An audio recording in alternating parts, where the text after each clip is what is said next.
ભગવાનને અતિ પ્રસન્ન કરવા માટેનો એક જ ઉપાય છે કે ભગવાનનો દ્રઢ આશ્રય. ગુણાતીતાનંદ સ્વામીએ આશરાનું રૂપ કહ્યું કે કોઈક આપણા મંદિરમાં કાયલનો આવેલો હોય અને તે જો માંદો પડે અને 20 વર્ષ માંદો રહે તો પણ એની ચાકરી આપણે કરવી પડે.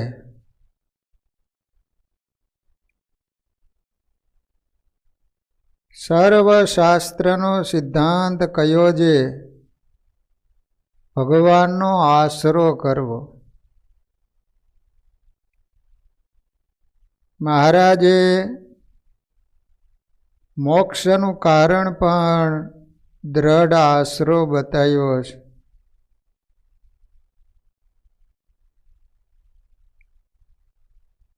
દુઃખ આવે ત્યારે ભગવાન તથા સાધુને બાજી પડવું, એટલે કાળ કર્મ ને માયા કોઈનું બળ ચાલે નહીં. ચલતી ચક્કી દેખ કે દિયા કમાલને રોય. ઓલી ઘર ઘંટી તમે જોઈ છે ને? પહેલાના જમાનામાં અનાજ દળવા માટે ઓલી ઘંટી આવતી, આમાં હાથેથી ગોળ ગોળ ફેરવવામાં આવતી. બહેનો અનાજ દળતા તો એમાં કબીર અને કમાલ કાશીની બજારમાં ચાલ્યા જતા હતા. એમાં બરોબર આ દ્રશ્ય જોયું ને ત્યારે ઓલો કમાલ હતો શિષ્ય રડવા માંડ્યો. ત્યારે કબીર કહે છે કે કેમ તું રડેશ? તો કહે છે કે આ ઘંટીમાં જે દાણા નાખે છે મુઠ્ઠી ભરીને એ બધા એનો ભૂકો થઈ જાય છે. ત્યારે કબીર કહે છે કે ચાલ તને બતાવું. અને ઓલું ઘંટીનું પડ હતું ને આમ ઊંચું કર્યું ને તો વચમાં એક ખીલો હોય અને ખીલાની આજુબાજુમાં જેટલા દાણા પડ્યા હતા ને એ બધા જ દાણા અકબંધ પડ્યા હતા. જનની કહે સુન બેટડા હરી કરે સો હોય, ખૂટ પકડ કર બેઠે રહો બાલ બાકો ન હોય. કબીર કમાલને કહે છે કે આ સંસારમાં કાળ રૂપી ચક્ર છે ને સતત ફિરાજ કરે છે. અને વચમાં ખીલો એટલે ભગવાનનો આશ્રય, ભગવાનની શરણાગતિ. જેને ભગવાનનો આશરો હશે એનો કાળ વાંકો કરી નહીં શકે, બાકી બધાયનો નાશ કરી નાખશે. અજા સિંહ પ્રસાદેન વને ચરતી નિર્ભયમ. સંતો એમ કહે છે કે એક બકરી હતી. તો હવે બહેનો એવું કે જંગલમાં ગમે તે ઘાસ ખાવા માટે ગયેલી, એમાં બરાબર એ બકરીનો પગ ભાંગી ગયો. એટલે બકરી ચાલી શકે નહીં. એટલે એ તો ત્યાં જંગલમાં એક સિંહનું પગલું હતું એના ઉપર બેઠી રહી. એમાં બહેનો એવું કે જંગલમાં તો રાત્રિનો સમય થાય એટલે અનેક હિંસક પ્રાણીઓ ફરવા માટે નીકળે. એટલે એ વખતે ત્યાં એક નારનું ટોળું નીકળ્યું. તેને આ રીતે નિર્ભય અવસ્થામાં બકરીને બેઠેલી જોઈને નવાઈ લાગી. તેથી તેઓ પૂછવા લાગ્યા, અલે બકરી, અમોને દૂરથી જ દેખીને તું ભાગે છે અને આજે કેમ ડરતી નથી? ત્યારે બકરીએ જવાબ આપ્યો, જુઓ તો ખરા, હું કોના આશરે બેસી રીઠું. એમ કહીને સિંહના પગલાં બતાવ્યા એટલે સલામ કરીને નાર જતા રહ્યા. ત્યાર પછી અનેક પશુઓ ત્યાં આવ્યા અને સર્વને સિંહના પગલાં બતાવીને કહી દીધું. પછી છેલ્લે સિંહ નીકળ્યો. એ બકરીને નિર્ભય બેઠેલી જોઈને આશ્ચર્ય પામ્યો. તેથી ત્યાં આવીને બકરીને એનું કારણ પૂછ્યું. ત્યારે બકરીએ તમામ હકીકત કહી સંભળાવી. એથી સિંહ રાજી થયો અને હાથીને બોલાવી બકરીને એના ઉપર બેસાડી અને ઓલા હાથીને કીધું કે આને સરસ મજાનું કૂણું કૂણું ઘાસ ખવડાવી ધરાવી અને જ્યાં ભરવાડ રહેતો હોય ને ત્યાં બકરીને તું મૂકી આવજે. ઓલા સિંહે કીધું એટલે તરત જ હાથીભાઈ પેલી બકરીને માથા ઉપર બેસાડી સરસ મજાનું લીલું ઘાસ ખવડાવી ધરાવી અને જ્યાં ભરવાડ રહેતો હતો ને ત્યાં મૂકી આવ્યો.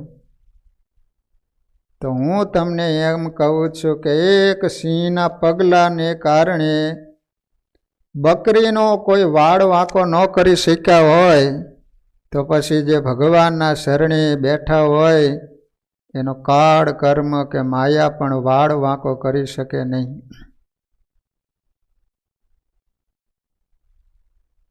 માટે ભક્તજનો જીવનમાં ખાસ ભગવાનનો દ્રઢ આશ્રય કરીને રહેવું.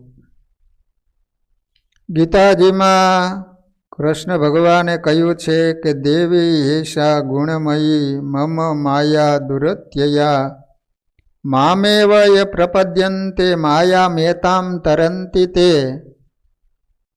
માયા છે ને કોઈ રીતે જીતાય એવી નથી. માયાનું એટલું બધું બળ છે કે ભલ ભલા માયા એની અંદર હલવાઈ ગયા છે. અહો પ્રભુ અચરજ માયા તમારી जिसमें मोहे सकल नर नारी. એ માયાને તમારે જીતવી હોય તો ભગવાનનો દ્રઢ આશરો જેને છે ને એ માયાને તરી જાય છે. ભગવાનના આશ્રય વિના કોઈ પણ ભગવાનની માયાને તરી શકતો નથી. અનન્યા ચિંતયંતો મામ એ જનાઃ પર્યુપાસતે તેષામ નિત્યાભિયુક્તાનામ યોગક્ષેમમ વહામ્યહમ. ભગવાન કહે છે કે જે જનો મારા દિવ્ય સ્વરૂપનું ચિંતન કરતા થકા મને અનન્ય ભક્તિ ભાવે ભજે છે એમને ખૂટતું આપવાનો અને એની પાસે હોય સાચવવાનો ભાર હું ઉઠાવું છું. જે રીતે કુંભાર લોકો ગધેડા ઉપર માલ મૂકે માટી મૂકે અને ભાર ગધેડા વહન કરે ઉપાડીને લઈ જાય છે ને એમ ભગવાન કહે છે કે હું મારા ભક્તનો ભાર વહન કરું છું. યોગ ક્ષેમમ વહામ્યહમ.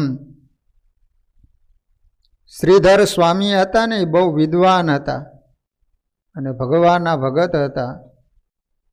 પણ બન્યું એવું કે આ શ્લોક જ્યારે વાંચ્યો ને ત્યારે એને એમ લાગ્યું કે ભગવાન જે રીતે ગધેડા હોય ભારનો વહન કરે એમ ભગવાન પોતાના ભક્તનો ભાર વહન કરે આ બરાબર યોગ્ય ન કહેવાય.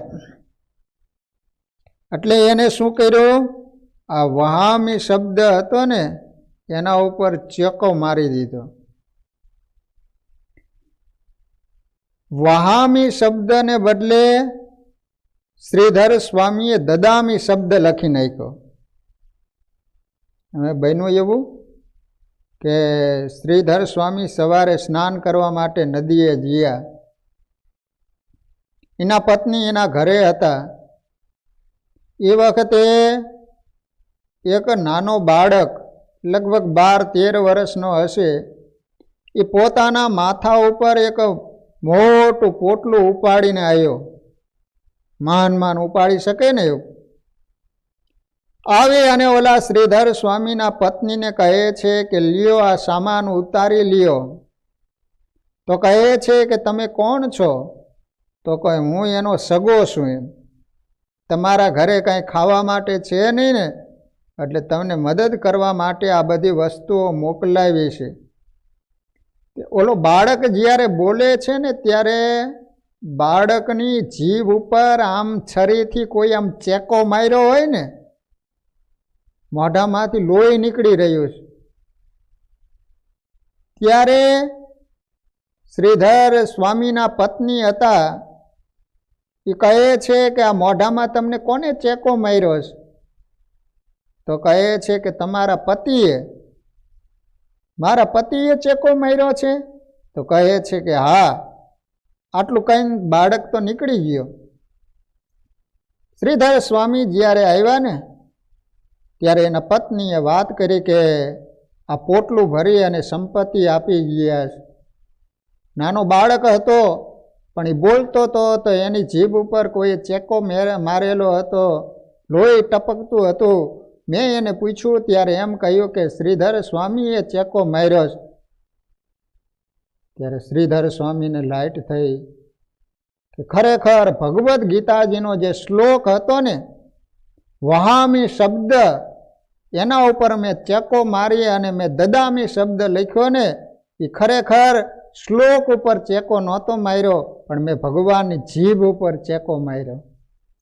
ભગવાને કહેલો જે શબ્દ, ભગવાનનું જે વચન હતું એના ઉપર અણવિશ્વાસ આવ્યો. પછી એને નિયમ લીધો કે હે ભગવાન, તમે મારા પત્નીને દર્શન આપ્યા અને મને દર્શન દીધા વિના જતા રહ્યા. જ્યાં સુધી તમે મને દર્શન નહીં આપો ત્યાં સુધી હું ખાઈશ પીશ નહીં. અને કહેવાય છે કે ભગવાને એને દર્શન આપ્યા. ભગવાનના પગમાં પડી ગયા અને કહે છે કે પ્રભુ મારી ભૂલ થઈ. તો કહેવાનો આશય, તમે વિચાર કરો કે ભગવાનનો જે આશરો રાખે છે, જે કાયમને માટે ભગવાનનો થઈને રહે છે, તો એની ભગવાન કેટલી બધી ચિંતા કરે છે. ભગવાન એનો ભાર વહન કરે છે. મહાભારતના યુદ્ધ સમયે ભગવાને સત્ય કર્યું.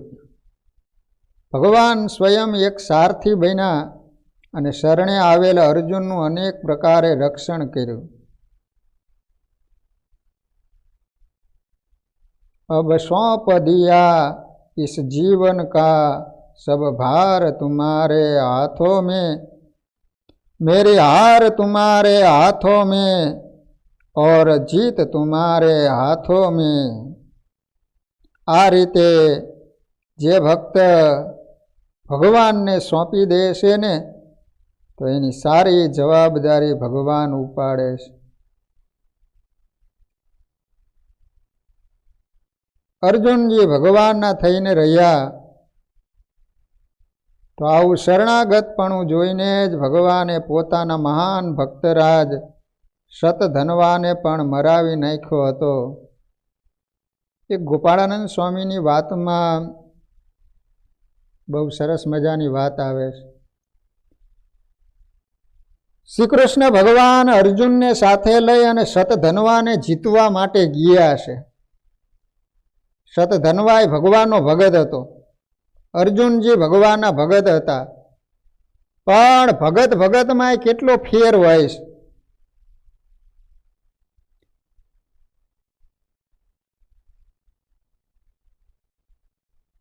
दिग्विजयमां એ જીતાણો નહોતો અને યાદવમાં આવેલો નહીં, પણ ભક્ત ભાઈરે હતો. પછી અર્જુન અને શતધનવાનું યુદ્ધ થવા લાગ્યો ત્યારે શતધનવા કહે છે, જે દિવસથી મને શ્રીકૃષ્ણ ભગવાન મળ્યા છે તે દિવસથી જો બીજા દેવ માત્રની પ્રતીતિ મારા અંતરમાં ન થઈ હોય તો આ બાણે કરીને અર્જુનનું માથું પડી જાઓ. એ રીતે બાણનો પ્રયોગ કર્યો. ત્યારે શ્રીકૃષ્ણ ભગવાન કહે છે, મેં રામા અવતાર ધારીને જે પુણ્ય કર્યું તેને કરીને અર્જુનના બાણ એના બાણને કાપી નાખો. આ રીતે બંનેનું યુદ્ધ ચાલુ થયું. આ રીતે એકબીજા પ્રતિજ્ઞા કરી અને તીર છોડે છે. ત્યારે શ્રી કૃષ્ણ ભગવાન કે મેં રામા અવતાર ધારીને જે પુણ્ય કર્યું હોય તેને કરીને અર્જુનના બાણ તેના બાણને કાપી નાખો. ત્યારે ફરીને શતધન્વા કહે છે, જે દિવસથી મને શ્રી કૃષ્ણ ભગવાન મળ્યા છે તે દિવસથી જંત્ર મંત્ર કામણ ટુમણ જડીબુટ્ટી અને રિદ્ધિ સિદ્ધિ આદિકની પ્રતીતિ લેશ માત્ર ન થઈ હોય તો આ બાણ અર્જુનનું માથું કાપી નાખો. ત્યારે શ્રી કૃષ્ણ ભગવાને કહ્યું છે, મેં વરાહ આદિક અવતારે કરીને જે પુણ્ય કર્યું છે તેને કરીને અર્જુનના બાણ એના બાણને કાપી નાખો. ત્યારે ફરીને શતધન્વા કહે છે, જે દિવસથી શ્રી કૃષ્ણ ભગવાન મળ્યા છે તે દિવસથી જો સ્ત્રી માત્રનો સંકલ્પ ન થયો હોય તો આ મારું બાણ અર્જુનનું માથું કાપી નાખો. ત્યારે શ્રી કૃષ્ણ ભગવાન બોલ્યા છે, ગોપીઓ સંગાથે રાસ ક્રીડા કરીને જો નૈષ્ટિક બ્રહ્મચર્ય વ્રત રાખ્યું હોય તો અર્જુનનું બાણ એના બાણને કાપીને એનું માથું કાપી નાખો. ત્યારે એ બાણે તેમ કર્યું. પછી એનું માથું ગંગાજીમાં પધરાવા જ્યારે બાણ લઈ જતું હતું ત્યારે આકાશ માર્ગે ધડ રહિત જે શ્રી કૃષ્ણ જે મસ્તક તે શ્રી કૃષ્ણ કૃષ્ણ કરતું જતું હતું. એવું આશ્ચર્ય જોઈને શિવજીએ સ્તુતિ કરીને તે મસ્તકને માગી લીધું.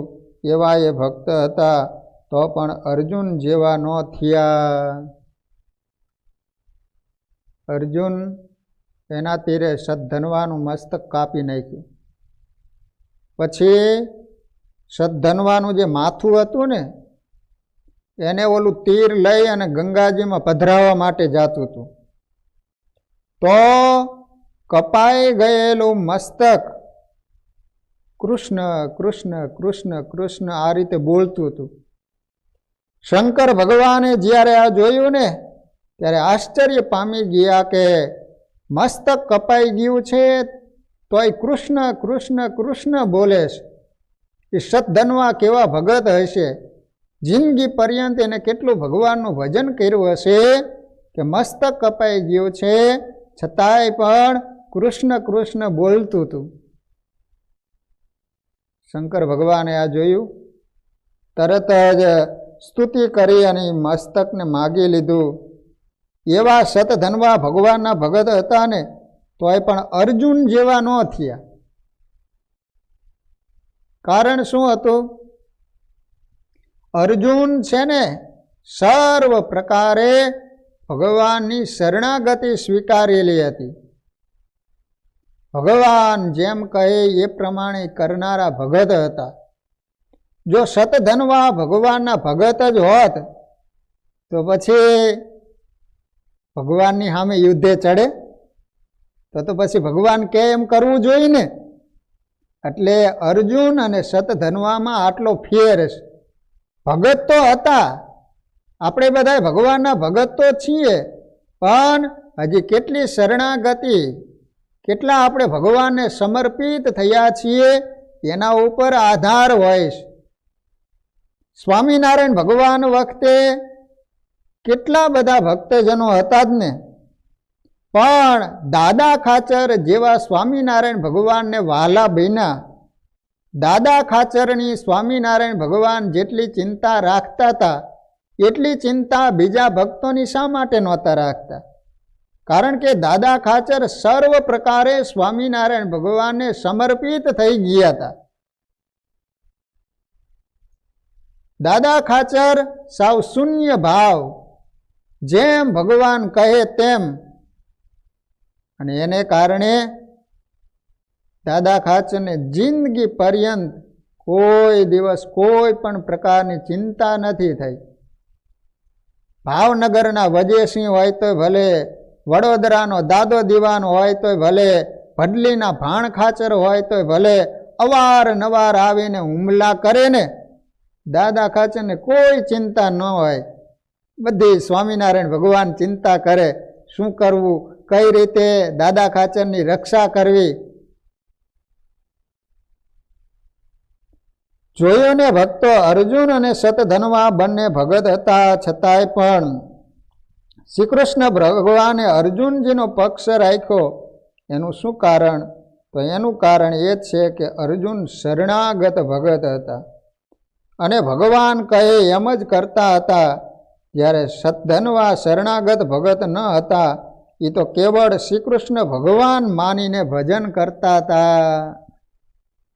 સતધનવા જો શરણાગત ભગત હોય તો ભગવાનની મરજી પ્રમાણે ચાલે ને, કે જેના સારથી બનીને સ્વયં મારા ઈષ્ટદેવ આવ્યા છે તો હું પણ એમને મદદ કરું, પરંતુ એવો વિચાર ન કરતા ક્ષત્રિયની પ્રકૃતિ પ્રમાણે યુદ્ધ કર્યું અને તેથી જ તેઓનું મૃત્યુ થયું.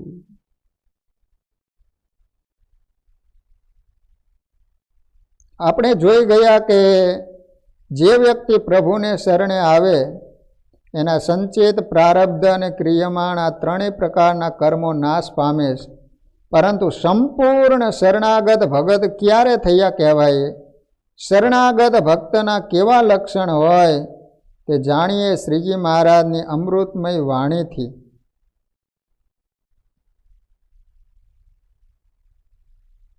વડતાલના 5મા વચનામૃતમાં નિત્યાનંદ સ્વામીએ ભગવાનને આશરાનું રૂપ બતાવ્યું કે ગમે તેવું દુઃખ આવી પડે છતાંય પણ ભગવાન સિવાય બીજા કોઈને રક્ષા કરનારો માને નહીં. જેતપુર ગામ જ્યાં સ્વામિનારાયણ ભગવાને રામાનંદ સ્વામીએ ગાદી સોંપીને, તો ત્યાં એક હરજી કાપડિયા સ્વામિનારાયણ ભગવાનના ભગત થઈ ગયા. હવે બન્યું એવું કે એને ટાઢિયો તાવ આવતો હતો. તે બાવે દોરો બાંધીને ઉતાર્યો. પછી એને ડોશીએ કહ્યું કે ભાઈ, તારો તાવ બાવો ગોદડામાં ઘાલીને લઈ ગયો. પછી હરજી ભગત બાવા પાછળ ગયા અને એને કહ્યું, મારો તાવ પાછો લાવ. તારો ઉતાર્યો મારે ઉતારવો નથી, મારા ભગવાન સ્વામિનારાયણ છે એ ઉતારશે. પછી બાવે ગોદડું ઓઢાડ્યું અને દોરો પાછો લીધો. તેથી તરત તાવ આવ્યો. તો પણ હરજીએ બાવાને કહ્યું છે, ભલે તાવ આવ્યો, તું તારે અહીંથી જા, એમ બાવાને તગડી કાઢ્યો. એ વાતની મહારાજને જ્યારે ખબર પડી ને, ત્યારે મહારાજ એના ઉપર બહુ પ્રસન્ન થયા અને જેતપુર પધારી હરજી કાપડિયાને ભગવાને દર્શન દીધા. આને કહેવાય ભગવાનનો ભગત. મહારાજે કારિયાણી ગામના માચા ભગતની નિષ્ઠાને વખાણી. પોતે માર્ગીના પંથમાં હતા, પરંતુ ધર્મ નિયમો સારા પાડતા હતા. તે સમયમાં તેઓ પોતાના દરબારમાં સાધુ, બાવાઓ અને ગરીબો માટે સદાવ્રત ચલાવતા હતા. કારિયાણી ગામના માચા ભગત હતા ને, તેથી ઘણા મંત્ર જંત્ર જાણનારા બાવાઓ પણ તેઓના દરબારમાં જમવા આવતા હતા. તે સમયે તેઓને ત્યાં એક કિમિયાવાળો આવ્યો. કિમિયાવાળો એને ત્રાંબામાંથી રૂપું કરી દેખાડ્યું. ત્યાર પછી માચા ખાચર અને તેણે કહ્યું, દરબાર, તમે સદાવ્રત આપો છો, તે માટે તમને આ બુટ્ટી બતાવીને રૂપું કરવાનું શીખવું. ત્યાં તો હર્ષ પામવાને બદલે માચા ભગતે તો હાથમાં લાકડી લઈને કહ્યું, ગોલકુના નીકળી જા ગામ બારો, નહીતર હાડકા ખોખરા કરી નાખીશ. મારે તો ભગવાન વિના બીજા કોઈ પદાર્થની ઈચ્છા નથી. એમ કહીને એને બહાર કાઢી મૂક્યો. સ્વામિનારાયણ ભગવાને ગઢડા મધ્ય પ્રકરણના 38મા વચનામૃતમાં આની નોંધ લીધી. માટે ભક્તજનો, ભગવાનનો દ્રઢ આશરા માટે રામાનંદ સ્વામીએ, રામાનુજાચાર્યજીએ 6 બાબત બતાવીશ. હવે આપણા જીવનમાં ભગવાનનો દ્રઢ આશરો છે કે નહીં એની ખબર કઈ રીતે પડે? તો રામાનુજાચાર્યજીએ કહ્યું છે કે જેની અંદર આ 6 વાના હોય તો સમજી લેવાનું કે એને ભગવાનનો દ્રઢ આશ્રય છે. ક્યાં 6 વાના?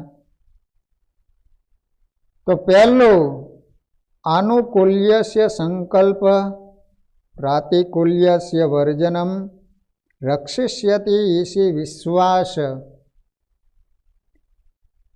પહેલી શરત બતાવી છે કે આનુકૂલ્યસ્ય સંકલ્પ, ભગવાનને અનુકૂળ હોય એવા જ સંકલ્પ કરે. ભગવાનની શરણાગતિનું આ પહેલું લક્ષણ. ભગવાનને અનુકૂળ હોય એ પ્રમાણે જ વર્તન કરે, એ પ્રમાણે જ સંકલ્પ કરે તો એ ભગવાનનો શરણાગત ભગત કહેવાય. ભગવાનની આમ મરજી જુએ ને તો ભગવાનની મરજીને સમજી જાય. આપણને તો હું ભગવાનની મરજીને બદલે 17 વાર કહીએ તોય આપણે માનતા નથી. આ કયા પ્રકારની શરણાગતિ? જે ભગવાનની મરજીને સમજી શકે ને એ જ ભગવાનનો શરણાગત ભગત કહેવાય. આ પહેલું લક્ષણ. બીજું લક્ષણ છે પ્રાતિકૂલ્યસ્ય વર્જનમ. ભગવાનને જે ગમતું ન હોય એનો કાયમને માટે ત્યાગ કરે. ભગવાનને શું શું નથી ગમતું? શિક્ષાપત્રી આપણે દરરોજ વાંચીએ છીએ. પ્રાતિકૂલ્યસ્ય વર્જનમ, ભગવાનને જે પ્રતિકૂળ હોય એ બધાયનો ત્યાગ કરે.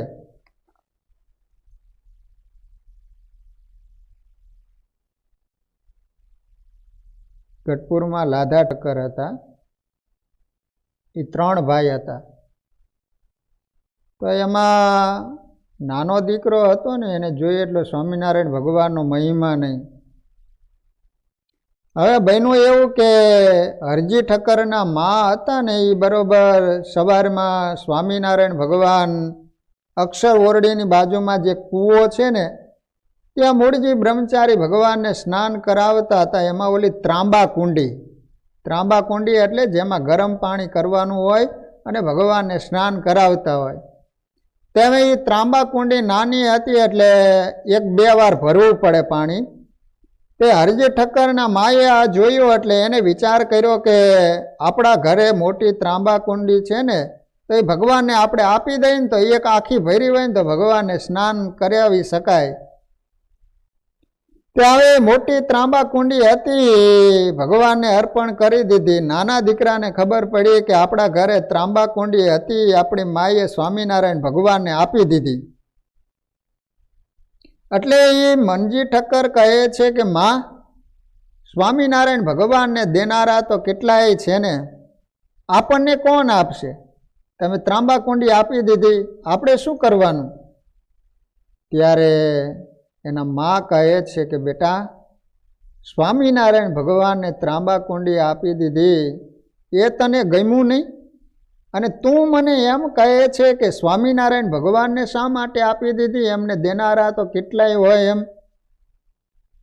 એની મા કહે છે કે દીકરા, સ્વામિનારાયણ ભગવાનને વસ્તુ દેવામાં તું અવરોધ રૂપ બન્યો ને, હવે પછી તું મને મોઢું દેખાડતો નહીં. આજથી હું તારી મા નહીં, તું મારો દીકરો નહીં. પ્રાતિકૂલ્યસ્ય વર્જનમ, ભગવાનનું ભજન કરતા જે વચમાં અવરોધ રૂપ બને એનો કાયમને માટે ત્યાગ કરે. પંચાળા ગામના ગામ ધણી ઝીણાભાઈ હતા ને, એ ઓલા માંદા કમળસિંહ વાંઝાનો ખાટલો લાવ્યા અને એવી સેવા કરી અને કમળસિંહ ભગતને સાજા કર્યા. પણ એને શરદીને માથું દુખતું હતું. એના બેન અદીબા પાસે મરી અને તીખામાં ગયા. તો અદીબાએ વિચાર કર્યો કે થોડાક છે ઘરમાં કદાચ કોઈકને શરદી કે માથું દુખશે તો એને આપવા માટે રાખી મૂકું. એટલે ઝીણાભાઈને કહે છે કે ઘરમાં તીખાન મરી છે નહીં. પણ ઝીણાભાઈને ખ્યાલ હતો કે ઘરમાં છે ખરો. થોડાક દિવસ થયા ને એટલે ઝીણાભાઈ કહે છે કે બેન, મને થોડુંક માથું દુખે છે, શરદી થઈ ગઈ છે, તીખાને મરી હોય તો થોડાક આપજો ને. એમ ત્યાં તો વાટકામાં ખાંડીને લાવ્યા. તે ઝીણાભાઈ કહે છે કે તે દિવસે તમે કહેતા હતા ને ઘરમાં છે નહીં ને આ લાવ્યા ક્યાંથી? એમ તો કહે છે કે આ તો આપણા ઘરના સભ્યો માટે રાખ્યા હતા, પારકા માટે થોડાક રાખ્યા હતા એમ. અને ત્યારે ઝીણાભાઈ કહે છે કે બહેન, એક ભગવાનનો ભગત અને એને માટે માગ્યા તો તમે એમ કહો છો કે એ પારકો હતો એટલા માટે મેં ન આપ્યા. એ ભગવાનના ભગત હોય ને એને તો દેહના સંબંધી કરતાં પણ વિશેષ માનવા જોઈ અને એને તમે પારકા માનો છો. હાથમાં વાટકો હતો ને એ સીધો દિવાલે ઘા કરી અને પોતાની બેનને કહે છે કે બેન, આજથી તું મારી બેન નહીં, હું તારો ભાઈ નહીં, આજથી તારે મારી સાથે બોલવાનું નહીં. પોતાના બેનની સાથેના સંબંધ કાપી નાખ્યા. 6 મહિને જ્યારે સ્વામિનારાયણ ભગવાન આવ્યા ને ત્યારે અદીબેન રડતા રડતા મહારાજને વાત કરી કે મહારાજ, મારા ભાઈ છે મને બેન કહેતા નથી, મારી સાથે બોલતા નથી. મહારાજે બેસાડીને ઝીણાભાઈને સમજાવ્યા. મહારાજે કહ્યું કે તમારે એમની સાથે બોલવાનું છે અને બહેન તરીકેનો સંબંધ રાખવાનો છે. પછી ઝીણાભાઈ બહેનની સાથે બોલતા થયા. આનું નામ કહેવાય પ્રાતિકૂલ્યસ્ય વર્જનમ. ત્રીજું છે રક્ષિષ્યતિ ઇતિ વિશ્વાસ. આ શરણાગતિનું ત્રીજું લક્ષણ એ છે કે મારા ભગવાન મારી રક્ષા કરશે જ, આવો જેને દ્રઢ વિશ્વાસ હોય. કેવો વિશ્વાસ હોય? ઓલું 10 લીટર દૂધ તપેલીમાં હોય અને સાંજે બહેનો એની અંદર થોડાક છાશના ટીપા નાખી દે અને પછી ઉપર છીબું ઢાંકી દે. સવારનો સમય થાય અને એ છીબું ખોલે તો દૂધમાંથી શું થઈ જાય? દહીં થઈ જાય. દહીં થઈ જાય. બહેનો એની અંદર વિશ્વાસ મૂકે કે આની અંદર 2-3 ટીપા નાખ્યા છે એટલે હવે આમાંથી દહીં થઈ જાય. અને વિશ્વાસ ન મૂકે અને કલાક થાય ને છીબું ખોલીને અંદર હાથ નાખીને આમ જોવે, જામ્યું ના, હજી નથી જામ્યું. પાછું છીબું ઢાંકી દે અને પાછું કલાક થાય અને ખોલે, જોવે, મરી જાય ને તો એ દૂધ જામે નહીં. હું તમને એમ કહું છું કે બહેનો છે એ દૂધની અંદર વિશ્વાસ મૂકી શકે છે. આપણે ટકો કરાવવો હોય, મુંડન કરાવવું હોય તો વાણંદ પાસે જઈને બેસી જઈએ છીએ. કોઈ દિવસ આપણને વાણંદ ઉપર કુવિશ્વાસ આવે છે કે આ મુંડન કરતાં કરતાં ગળું જ નહીં કાપ નાખે ને? એમ આપણે પ્લેનમાં બેઠા હોય તો ડ્રાઈવર ઉપર કોઈ દિવસ કુવિશ્વાસ આવે છે કે આ પ્લેન અધવૈચી હેઠું તો નહીં નાખે ને? એમ આપણને વિશ્વાસ જ હોય છે કે આ ભાઈ છે એ મૂળ ઠેકાણે આપણને પહોંચાડી દેશે. તો આપણે ડ્રાઈવર ઉપર વિશ્વાસ મૂકી શકીએ છીએ, વાણંદ ઉપર વિશ્વાસ મૂકી શકીએ છીએ. બહેનો છે એ દૂધમાં વિશ્વાસ મૂકી શકે છે, તો તમે કેમ ભગવાનમાં વિશ્વાસ મૂકી શકતા નથી કે ભગવાન મારા રક્ષા કરશે જ? આવો જેને દ્રઢ વિશ્વાસ હોય, રક્ષિષ્યતિ ઇતિ વિશ્વાસ, આ શરણાગતિનું ત્રીજું લક્ષણ છે. જો કોટેશ્વર ગામની અંદર ઝવેર ભગત હતા, અમદાવાદની બાજુમાં જ કોટેશ્વર ગામ આવ્યું છે ને. તો હવે એક જ ભગવાનના ભગત સવારે વહેલા ઉઠે અને સ્વામિનારાયણ સ્વામિનારાયણ સ્વામિનારાયણ બોલે અને સાબરમતી નદી છે ત્યાં સ્નાન કરવા માટે જાય. પણ ગામના માણસો એને ગમે નહીં, કારણ કે પોતે સૂતો નથી, આપણને હુવા દેતો નથી. એટલે એ બધી કુસંગી ટોળકી ભેગી થઈ વિચાર કરે છે કે ગમે એમ કરીને આપણે ઝવેરનો કાંટો કાઢી નાખો. તો કે શું કરશું એમ? તો કહે છે કે આપણા ગામના પાદરમાં ઓલું શિવાલય છે ને, આપણે એને કહેવાનું કે તું પરચો કંઈક આપ એમ. એટલે ઓલા ઝવેરને કહે છે કે ઝવેર, તું સ્વામિનારાયણ સ્વામિનારાયણ કરેશ ને, એ સ્વામિનારાયણ સાચા નથી, ભગવાન નથી એમ. તો કહે છે કે મને વિશ્વાસ છે સ્વામિનારાયણ ભગવાન છે. તો કહે છે કે સ્વામિનારાયણ ભગવાન હોય તો પરચો બતાવ. તો કહે છે કે બોલો તમારે શું પરચો જોઈએ એમ. તો આ લોકોએ તો કાવતરું ગોઠવી જ રાખ્યું હતું કે જો આ શિવાલય છે ને, ઠેઠ ઉપર ચડીને ત્યાંથી પડતું મુખ અને તને કાંઈ ન થાય તો અમે માનીએ કે સ્વામિનારાયણ ભગવાન છે. તો નિષ્કુળાનંદ સ્વામીએ ભક્ત ચિંતામણીમાં એમ લખ્યું છે કે કલા ભગતને કેટલો બધો વિશ્વાસ હશે કે મારી ભગવાન રક્ષા કરશે જ. આપણને કીધું હોય તો આપણે તો એમ કહી કે પહેલાં એમ્બ્યુલન્સ બોલાવીને રાખજો, કદાચ હાથ પગ ભાંગી જાય તરત દવાખાને દાખલ કરવા થાય ને.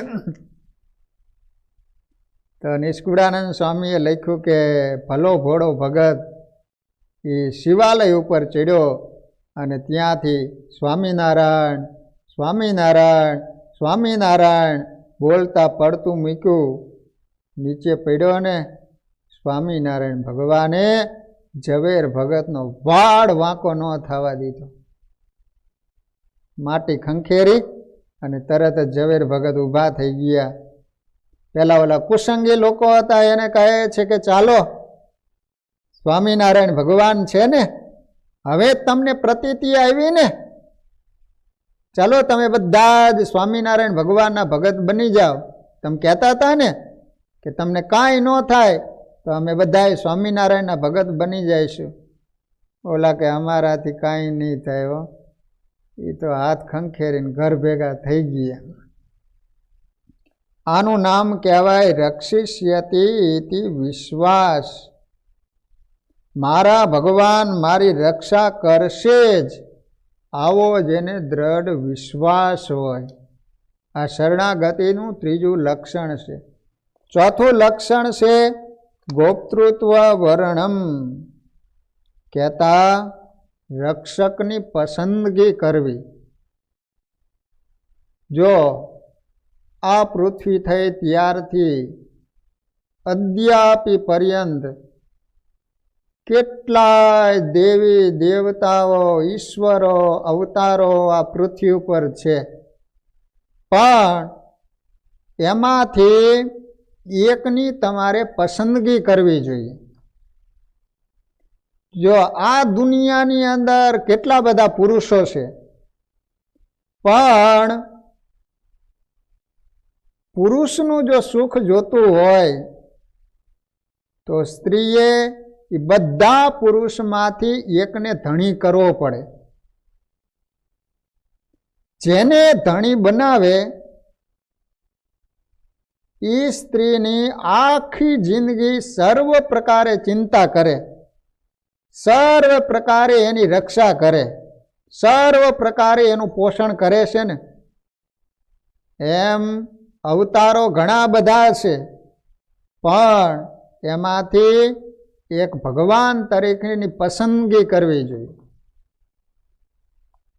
ગોપ્તૃત્વ વર્ણમ તથા રક્ષકની પસંદગી કરવી કે આ ભગવાન એના થકી જ મારું આત્યંતિક કલ્યાણ થશે, આ ભગવાન જ મારી રક્ષા કરશે, આ રીતે રક્ષકની પસંદગી કરવી એ આશ્રયનું ચોથું સ્વરૂપ છે.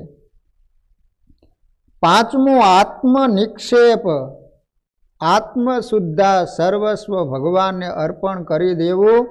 આ શરણાગતિનું પાંચમું લક્ષણ રામાનુજાચાર્યજીએ બતાવ્યું છે. જે કાંઈ છે એ આત્મશુદ્ધા સર્વસ્વ ભગવાનને અર્પણ કરી દેવું. એભલ ખાચરે શું કર્યું? આત્મના સર્વસમ તદેવ હરયે મુદા. સત્સંગી જીવન એમ કહે છે કે સ્વામિનારાયણ ભગવાન જ્યારે ગઢપુર આવ્યા ને ત્યારે એભલ ખાચર મહારાજને કહે છે કે મહારાજ આત્મશુદ્ધા મારું જે કાંઈ છે એ સર્વસ્વ આજથી તમને અર્પણ કરું છું. ભગવાને આટલું જ કીધું ને. સ્વામિનારાયણ ભગવાન એભલ ખાચરને કહે છે કે એભલન રૂપ આજથી હું તમારો કાયમને માટે તમારે ત્યાં હું રહીશ. ગઢડું મારું, હું ગઢડાનો, કેદી નથી મટવાનો.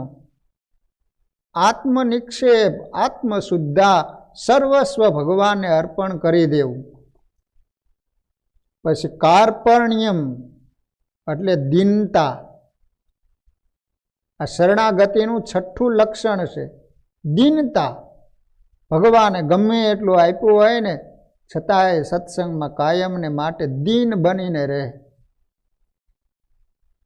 જો સિદ્ધપુરનું મંદિર રણછોડ ભગતે બનાવી દીધેલું. પછી એ સિદ્ધપુરમાં મંદિર તૈયાર થયું એટલે અયોધ્યા પ્રસાદજી મહારાજ પ્રતિષ્ઠા કરવા માટે આવેલા, આદિ આચાર્ય. તો એ વખતે આચાર્ય મહારાજ શ્રી આવ્યા ને એટલે એમાં અમુક હરિભગતને ગમતું હોય, ન ગમતું હોય એવા બધા પ્રશ્નો ઊભા થતા હોય ને. અમુકનો એવો ઈર્ષાળુ સ્વભાવ હોય કે કાનું કઈ રીતે ખરાબ દેખાય.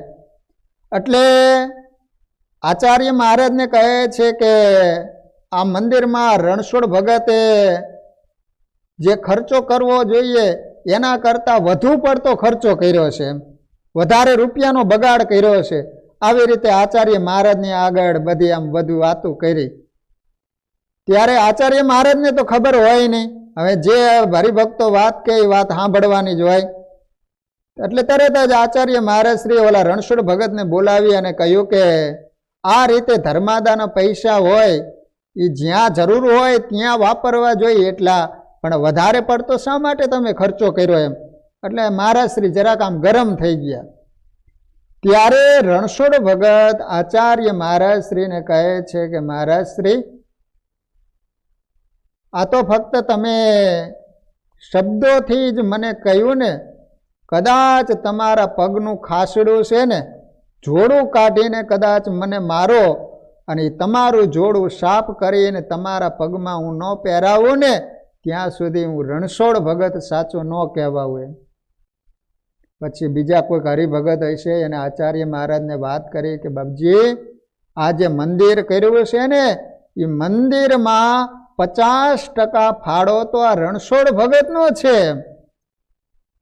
ત્યારે મહારાજ શ્રી કહે છે કે રણછોડ ભગત મને ખ્યાલ નહોતો અને આ રીતે તમારા પ્રત્યે મેં શબ્દો આ રીતના બોલાણા. કહેવાનો આશય કે ગમે એટલું હોવા છતાંય પણ સત્સંગમાં કાયમને માટે દીન થઈને રહે, આધીન થઈને રહે તો એ શરણાગતિનું છઠ્ઠું લક્ષણ છે. આ રીતે જેના જીવનમાં 6 લક્ષણો આવે તો સમજી લેવાનું કે ભગવાનની દ્રઢ શરણાગતિ કહેવાય. આનુકૂલ્ય છે સંકલ્પ, પ્રાતિકૂલ્ય છે વર્જનમ, રક્ષસ્યતિ વિશ્વાસ, ગોપ્તૃત્વ વર્ણમ તથા આત્મનિક્ષેપ કાર્પણ્ય. આ રામાનુજાચાર્યજીએ શરણાગતિ માટેના 6 લક્ષણો